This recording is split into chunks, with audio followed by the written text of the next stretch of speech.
Hello students, आज हम 7.10 exercise के बाकी जो 3 प्रॉपर्टी रह गई हैं उनको हम देखेंगे और उन पे बेस कुछ क्वेश्चन हैं उनको करते हैं। देखिए प्रॉपर्टी क्या है, P5 बची थी 0 से 2a f(x) dx। इसमें 0 से a हो जाता है f(x) और 0 से 2a हो जाता है f(2a - x)। P6 क्या कहता है 0 से 2a f(x) dx। अगर हम फंक्शन में 2a - x डालते हैं और ये f(x) आता है तब तो ये जो आपकी जो लिमिट है 2 आपका ये आगे आ जाएगा और 0 से a हो जाएगा f(x) dx। अगर 2a - x करते हैं माइनस f(x) आता है तो ये 0 होगा। इसका आंसर हम सीधे ही 0 देंगे, इसका इंटीग्रेशन 0 आएगा। अगर लिमिट आपकी -a से a है f(x) dx, अगर f में हम फंक्शन में x के ऊपर -x डालें और फिर भी f(x) ही आ जाए तब आपकी इस तरह से हो जाएगी, 2 आगे आ जाएगा 0 से a f(x) dx। अगर f में हम -x डालें -f(x) आ जाए तो इसका मतलब ये ऑड फंक्शन है, इसको हम इवन फंक्शन बोलते हैं, इसको ऑड फंक्शन बोलते हैं। तो ऑड फंक्शन है उसका इंटीग्रेशन 0 होता है। तो इस पे बेस हम कुछ क्वेश्चंस देखते हैं। अब हमारा जो क्वेश्चन जो बच गया था, एक तो 11 था, i = इंटीग्रेशन -π/2 से π/2 और इस तरह से है sin² x dx। अब इसको आप मेजर करें, देखें तो -a से a जैसा है, इस तरह का है। तो अपने को फंक्शन को देखना होगा कि उसमें -x डालें कि वो +f(x) बनता है या -f(x) बनता है। तो हमने यहाँ जो मान लिया, जो हमारा जो फंक्शन है f(x) वो sin² x है। अगर इसमें -x डालेंगे हम तो ऐसे हो जाएगा sin² - x। sin -θ -sin θ होता है, पर स्क्वायर लगा हुआ है इसलिए प्लस का ही sin² x रह गया। तो यानी ये f(x) ही रह गया। अगर हमने f में -x डाला फिर ये f(x) रह गया, इसका मतलब इंटीग्रेशन आपका इस तरह से होगा, 2 आगे आ जाएगा और लिमिट हो जाएगी 0 से a। तो लिमिट हो जाएगी 0 से π/2। तो इस i = हो गया इंटीग्रेशन 2 आगे आ गया, 0 से π/2 तक लिमिट हो गई और ये हो गया sin² x dx। इस तरह से अब 2 sin² x को देखो, sin² x का इंटीग्रेशन होता नहीं है, इसको कैसे लिखते हैं 1 - cos 2x/2 लिखते हैं dx। 2 से ये 2 गया, अब दोनों का अलग अलग इंटीग्रेशन कर देंगे। 1 का इंटीग्रेशन x हो गया, इसमें लिमिट लगा दी 0 से π/2 और cos का sin x हो गया, sin 2x अपॉन 2x का कोफिशिएंट 0 to π/2। π/2 डालो तो ये हो गया π/2 - 0, इधर -π/2 डालो, यहाँ π/2 डालते ही sin π हो गया, sin π की वैल्यू 0 और 0 पर 0, तो वैल्यू आपकी आ गई π/2।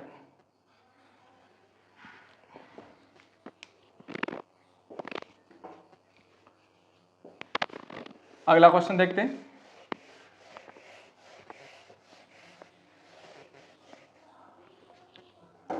नेक्स्ट क्वेश्चन है -π/2 से π, क्वेश्चन नंबर 12। -π/2 से π/2 तक और ये sin की पावर 7x है यहाँ पर। तो यहाँ जो आपका f(x) है sin to the power 7x है। अगर इसमें -x डालेंगे तो ऐसा आ जाएगा sin 7 - x। ऑड पावर है, sin में माइनस बाहर निकलेगा, -sin x हो जाएगा, पर पावर ऑड है इसलिए माइनस का रह गया ये, तो ये होगा -sin to the power 7x। ये f - x बन गया, तो ये क्या है -f(x) हो गया। यानी f में हमने -x डाला और ये माइनस का f(x) आ गया, f में हमने माइनस डाला और ये माइनस का f(x) आ गया, इसका मतलब इसका इंटीग्रेशन 0 होगा। तो therefore integration of this is equal to 0। Therefore integration of given function sin to the power 7x dx is equal to 0। Simple सा है, सीधा आपका प्रॉपर्टी यूज करना है। इसी प्रॉपर्टी पे एक क्वेश्चन और है, उसको भी देखते हैं।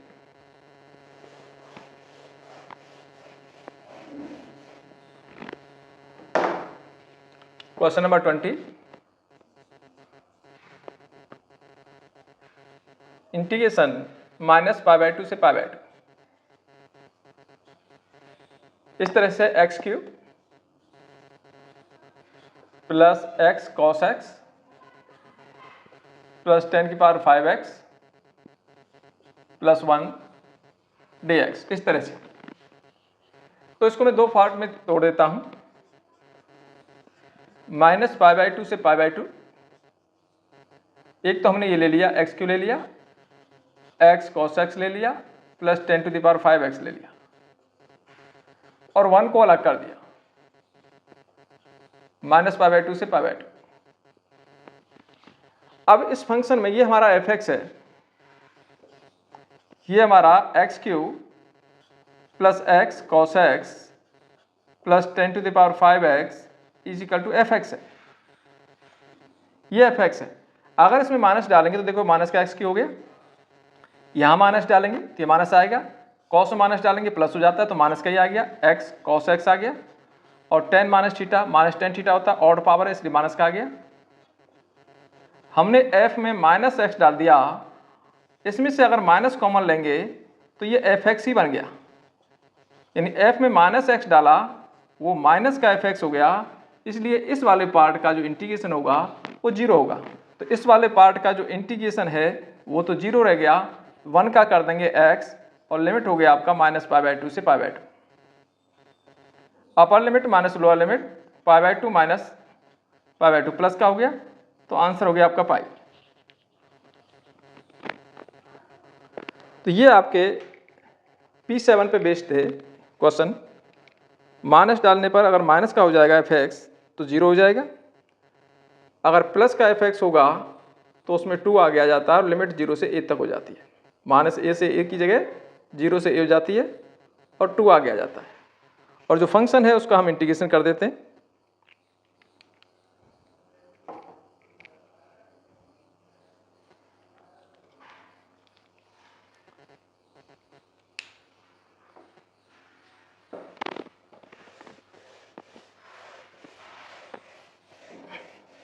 नेक्स्ट क्वेश्चन देखें, जो क्वेश्चन आपके बच गए थे वो मैं करा रहा हूं। क्वेश्चन नंबर 14,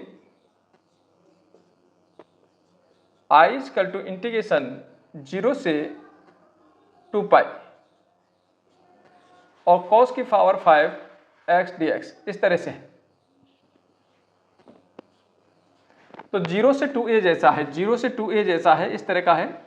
तो हम देखते हैं 2a - x डाल के देखते हैं कि ये f(x) आता है, तब तो उसको हम लिमिट इस तरह से तोड़ देंगे, इस तरह से इंटीग्रेशन कर देंगे। तो हम f(x) को मान लेते हैं, f(x) है हमारा cos की पावर 5x। अब इस f में हमने 2a - x डाला, यानी 2π - x डाला, तो ऐसे आ जाए cos की power 5 2π - x, 2π - x cos 360 - θ plus का cos θ ही होता है, तो ये cos का ही आ जाएगा x, यानी हमने f में 2π - x डाला फिर भी ये f(x) ही आ गया, यानी हमने 2a - x डाला ये f(x) ही आ गया, तो इंटीग्रेशन ये हो जाएगा। तो हम इसको कैसे ले सकते हैं, देयरफॉर 2 आगे आ गया, इंटीग्रेशन 0 से कहाँ तक हो गया, पाई तक हो गया। अब बन गया cos की पावर 5x dx, इस तरह से बन गया।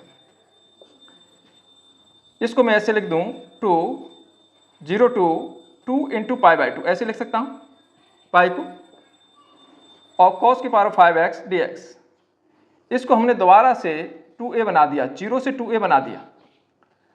अब 0 से 2a बना दिया, दोबारा से इसको gx मान लेते हैं। लेट gx इजिकल टू हमने मान लिया cos to the power 5x। अगर g में हम 2π - x करें, यानी π - x करें cos 5, π - x करें cos 180 - माइनस cos θ होता है सेकेंड क्वाड्रेंट में, तो माइनस का आएगा cos 5 to the power x। तो g में हमने π - x डाला, 2π - x डाला और माइनस का gx आ गया। इसका मतलब इसका जो इंटीग्रेशन होगा 0 होगा। तो therefore twice integration of 0 to π cos 5x dx is equal to 0। तो आंसर हो गया 0। ऐसे भी कर सकते हैं, और आप चाहें तो इसको ऐसे भी कर सकते हैं, इसको cos स्क्वायर का स्क्वायर कर दें, एक cos x को अलग कर दें, cos स्क्वायर को 1 - sin स्क्वायर डाल दें, sin x को t लेंगे, cos x dt में चला जाएगा, और इसमें लिमिट लगाएंगे तो वो भी 0 ही आएगा। आंसर आपका 0 ही आना है। तो कई क्वेश्चन प्रॉपर्टी से भी कर देते, बिना प्रॉपर्टी के भी हो जाते।